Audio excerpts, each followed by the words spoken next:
Menteri Agama Republik Indonesia oleh pembina upacara. Istirahat di tempat. Gerak.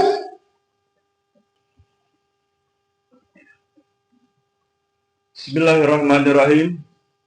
Sambutan Menteri Agama Republik Indonesia pada upacara Hari Amal Bakti ke-79 Kementerian Agama tanggal 3 Januari tahun 2025.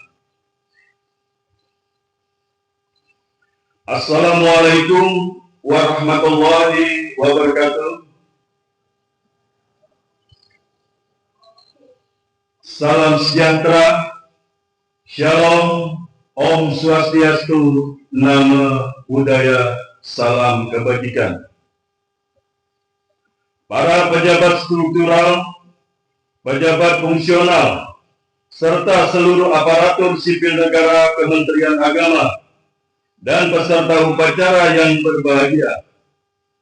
Pertama-tama, marilah kita memanjatkan puji dan syukur kehadirat Allah Subhanahu wa Ta'ala, Tuhan yang Maha Esa, atas limpahan rahmat, karunia, dan anugerahnya kepada kita semua dalam mengawali tahun baru 2025.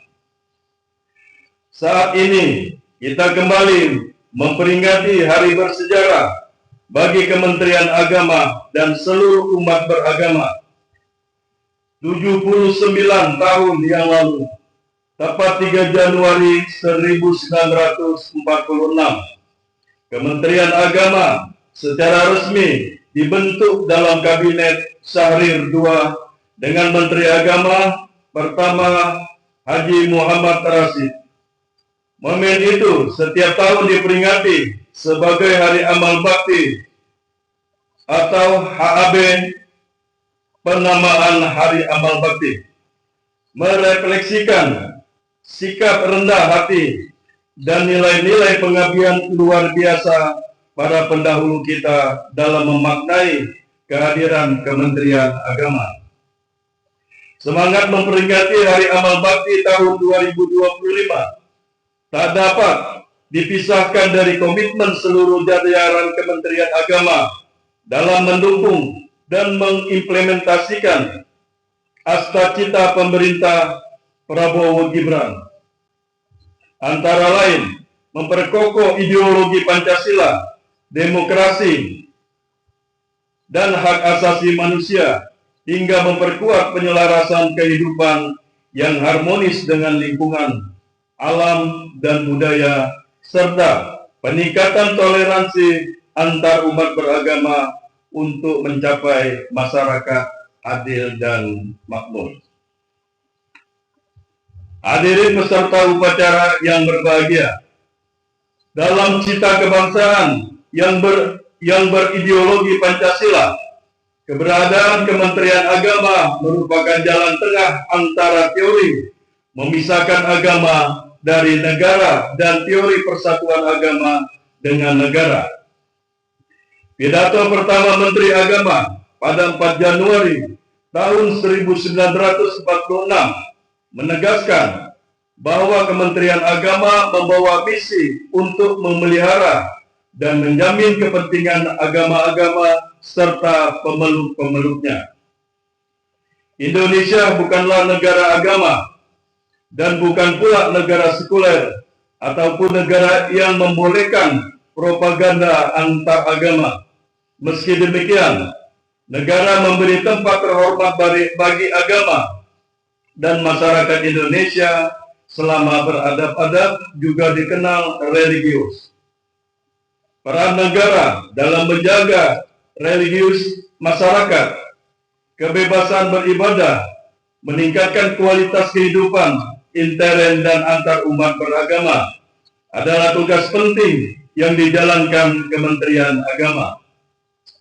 Dalam beberapa dekade terakhir, muncul fenomena kesenjangan antara kehidupan umat dengan agama, ajaran agama yang dianutnya. Setiap agama melarang korupsi, tetapi praktik seperti itu masih saja terjadi. Semua agama melarang kekerasan, kebencian, dan kesewenang-wenangan. Namun, berbagai anomali masih dijumpai di berbagai ruang kehidupan. Dalam hubungan ini, mendekatkan jarak psikologis dan jarak sosial antara pemeluk agama dan ajaran agama menjadi tolak ukur keberhasilan tugas Kementerian Agama yang amat substansial. Semakin dekat umat dengan ajaran agamanya. Itulah bukti sukses tugas Kementerian Agama. Makin jauh umat dari nilai dan norma moral agama, berarti tugas Kementerian Agama belum berhasil. Tantangan ini perlu disadari dan dijawab oleh segenap jajaran Kementerian Agama di seluruh Indonesia. Hadirin peserta upacara yang saya hormati, Hari Amal Bakti Kementerian Agama ke-79 mengusung tema Umat Rukun Menuju Indonesia Emas. Ini merupakan wujud nyata dari misi Astacita pemerintah Prabowo Gibran yang mengamanatkan betapa Indonesia Emas dapat terwujud jika umat hidup rukun dan harmonis. Sebaiknya, Indonesia Emas akan sulit diwujudkan sekiranya umat tidak rukun dan tidak harmonis. Indonesia negara besar dengan 17.508 pulau, 1.340 suku bangsa, 715 bahasa daerah, dan beragama bisa hidup berdampingan dengan rukun dan damai, membentuk harmoni dalam jamrut Katulistiwa. Ini merupakan salah satu keajaiban dunia dan anugerah Tuhan. Untuk itu, peran moral kerukunan perlu kita suarakan di berbagai forum dan saluran informasi. Dunia saat ini sedang dihadapkan pada tantangan global berupa kerusakan alam yang berakibat pada perubahan iklim dan bencana ekologis, serta melahirkan kemiskinan. Ancaman kekurangan bahan makanan di depan mata harus direspon secara serius, termasuk oleh para agamawan. Sebagai negara dengan masyarakat yang religius, suara pemimpin dan tokoh agama sangat dinantikan. Kementerian Agama harus mampu menguatkan peran dalam kampanye menyelaraskan kehidupan yang harmonis dengan lingkungan, alam, dan budaya sejalan dengan Astacita Presiden. Suara agama sangat dibutuhkan dalam kampanye pencegahan kerusakan iklim di tahun 29 tahun 2024 di Azerbaijan. Secara khusus membuka pavilion iman sebagai platform bersama para tokoh lintas agama untuk menyuarakan pentingnya pelestarian alam dari perspektif agama-agama. Selain itu, deklarasi Istiqlal yang ditandatangani oleh para pemimpin gereja Katolik, Paus Fransiskus, dan Imam Besar Masjid Istiqlal Jakarta pada 5 September tahun 2024 juga menegaskan tentang pentingnya persatuan, toleransi, kemanusiaan, dan penanggulangan perubahan lingkungan. Secara geopolitik, krisis global juga terjadi akibat konflik berkepanjangan. Banyak negara merindukan kerukunan dan kedamaian. Mata dunia tertuju pada Indonesia yang diproyeksikan menjadi kiblat kerukunan dunia. Ini juga menjadi tantangan Kementerian Agama untuk terus merawat dan meningkatkan toleransi. Indonesia mempunyai harta yang tak tertakar nilainya, yakni kerukunan umat beragama. Hadirin peserta upacara yang saya hormati, Salah satu tugas terpenting Kementerian Agama, di samping bimbingan kehidupan beragama dan sarana peribadatan, ialah meningkatkan kualitas pendidikan agama dan keagamaan pada semua jalur, jenjang, dan jenis pendidikan. Pendidikan adalah tumpuan masa depan bangsa yang harus difasilitasi dengan sistem pendidikan berkualitas dan terjangkau. Proses pendidikan akan menghasilkan sumber daya manusia unggul dalam karakter, penguasaan sains, teknologi, literasi, dan memiliki kepedulian sosial.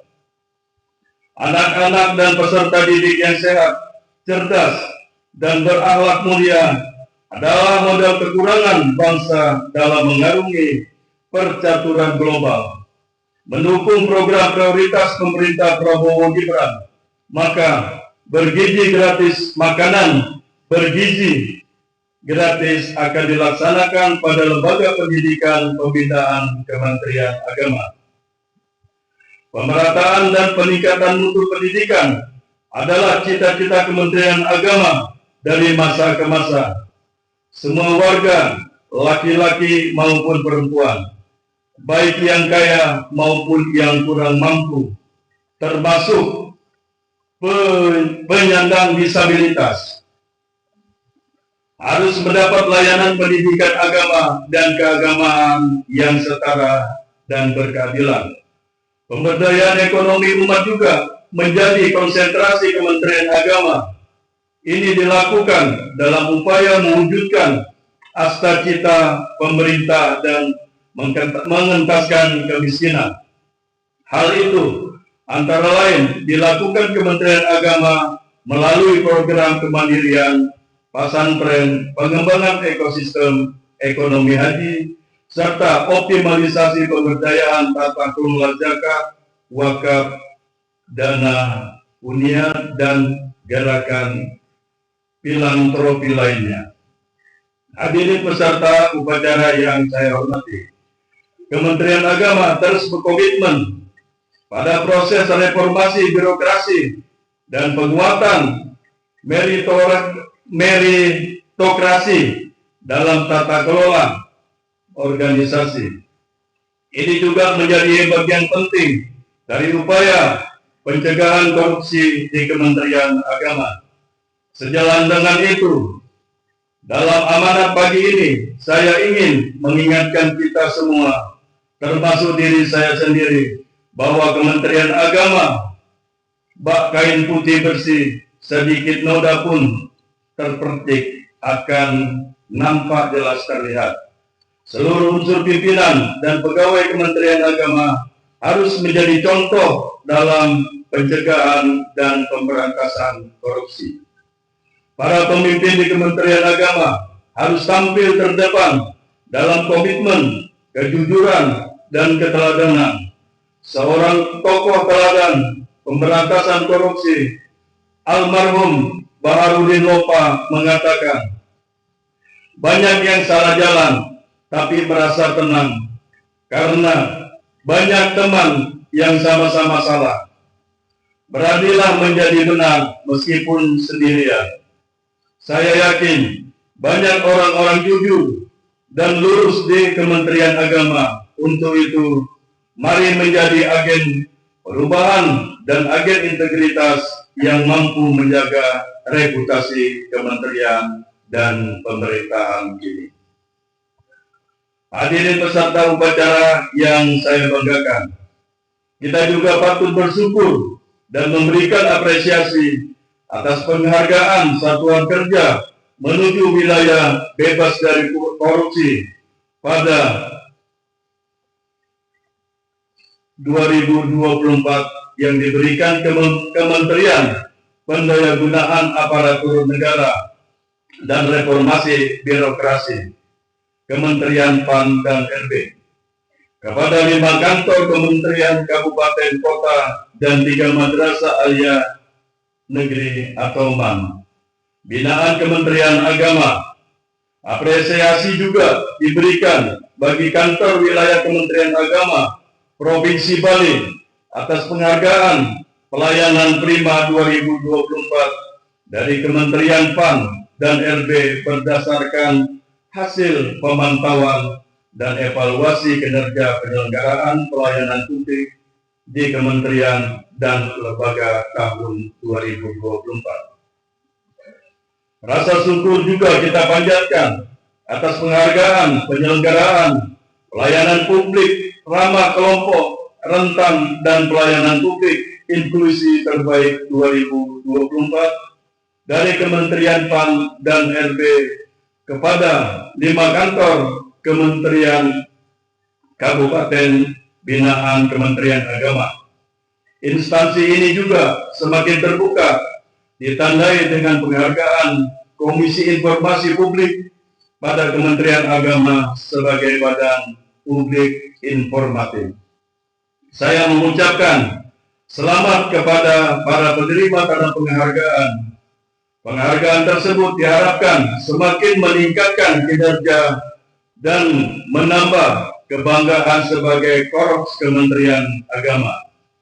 Sebelum mengakhiri sambutan, perkenankan saya menyampaikan penghargaan, terima kasih dan apresiasi kepada seluruh mitra Kementerian Agama, yakni DPR RI dan DPD RI, kementerian atau lembaga, TNI Polri, Gubernur, Bupati, Wali Kota, ormas-ormas keagamaan, guru akademis, media, lembaga, swadaya masyarakat, ulama, rohaniawan, badan penasehat, pembinaan, dan pelestarian perkawinan atau BP4, pengelola dana filantropi keagamaan, dan seluruh stakeholder yang terkait atas kerjasamanya, sinergi, dan segala kontribusinya dalam pembangunan bidang agama dan kesejahteraan masyarakat. Mari kita satukan langkah kaki, bulatkan niat, dan satukan pikiran untuk terus berkhidmat demi agama, bangsa, dan negara dengan niat ibadah kita semua perlu berupaya menjadi sahabat spiritual umat sesuai kapasitas masing-masing. Selamat memperingati Hari Amal Bakti ke-79 Kementerian Agama. Semoga Allah memberkahi kita semua. Sekian dan terima kasih. Wassalamualaikum warahmatullahi wabarakatuh. Jakarta, 3 Januari tahun 2025, Menteri Agama Republik Indonesia, Profesor Dr. Kiai Haji Nasaruddin MA.